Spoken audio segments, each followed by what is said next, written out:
Hello there. Hello everyone. It's me again. Another beautiful day.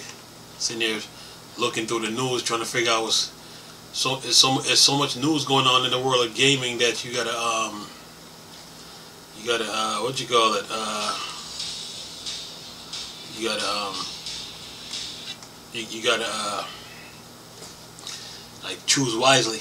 But you know me, I like gaming. It's fun. It's really fun. So anyway, sitting here chilling. Anyway, not chilling, working. Sitting here working, man. Working, man. There's so much gaming news that come at you. You just gotta like, okay, which one is newsworthy? Which one is worth talking about? That's how I approach it. And as soon as I see something that catches my attention, I jump at it. But anyway, let's get into this. We're talking Xbox here.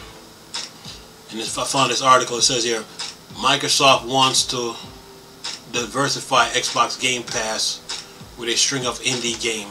Diversify.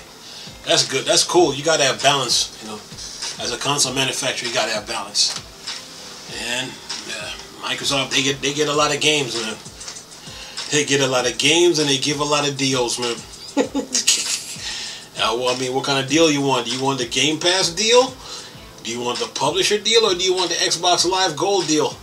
They give deals, man. Like I told my friend, like I told one of my friends on Xbox Live. Man, these deals, I'm about to go broke the way these deals be coming. Yeah, man, Xbox is good. So it's good that they diversify their games. It's good, man. Gotta have balance, you know. There's a lot of everybody got a game that they like, so why not have that game on your platform? So, but they give good deals though, you know. They do, and Microsoft they doing cool right now. It says Microsoft wants to diversify Xbox Game Pass with a string of indie release. It says here, Microsoft is bringing over 20 indie titles to Xbox Game Pass at the launch through its indie program. Breaking the news during the ID Xbox showcase on Twitch, Microsoft reiterates its commitment to expand the Xbox Game Pass library by announcing an anticipated indie title including Sable,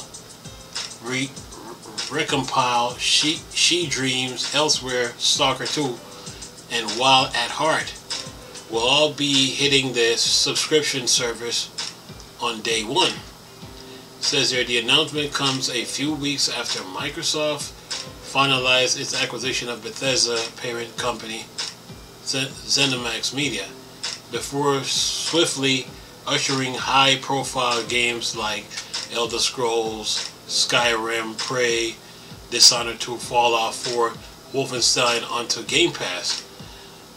The showcase in total show off more than 60 games coming to Xbox. Xbox Game Pass currently has over 18 million members. That's pretty good. And Microsoft said it's want to continue serving that community by bringing diversify and unique games experience to the service. You can find a complete list of indie at Xbox titles heading to Xbox Game Pass. The Art of the Rally, and then Astria Ascending, Backbone, Boyfriend Dungeon. Let's see, Craftopia, Dead Static Drive, Edge of Eternity, Hello Neighbor 2, Library of Runia, Little Witch in the Woods, Moonglow Bay, Narita Boy, Nobody Saves the World, right? No, Recompile, Sable, She Dreams Elsewhere. Yeah, it's Stalker 2, The Ascend, Undungeon, Way to the Woods, and Wild at Hearts. So these are the games that are coming to to Game Pass, and that's very loving of Microsoft. Phil Spencer and the crew. Gaming division at Xbox. That's good that they're diversifying Game Pass. You don't just want to have big AAA game. You want to have balance of, have AAA games, indie games, old games, stuff like, new games and new games and old games all mixed in. So that's good that they're doing this, and that's very loving of them. Very loving. Microsoft. The Game Pass, man. Game Pass is good, man. Games with Xbox. Games with Gold, Xbox Live, now known as Xbox Network. They're good. So that's good that they keep a balance. Keep a balance in a fluctuation of games. To keep their fan base. But they got 18 million subscribers. That's pretty good. That's really good.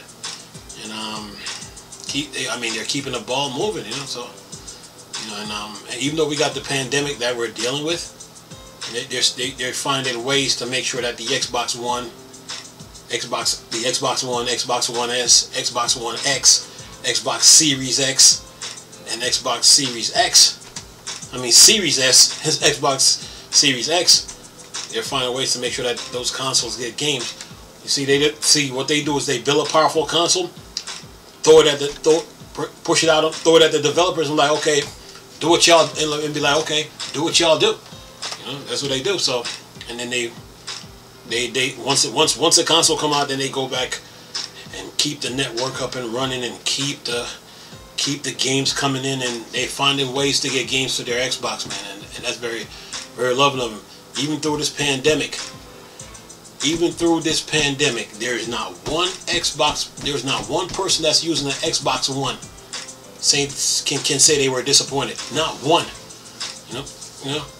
Even through the pandemic. You know what? I'm gonna make that a video. But anyway, I'm gonna make that a video. But they're making things work, man. And the way they did the infrastructure for the Xbox One, that's what Nintendo should have done with the Wii U. Instead of giving up on it like a bunch of cowards. But Microsoft, man, they're doing their thing, man. They're doing their thing.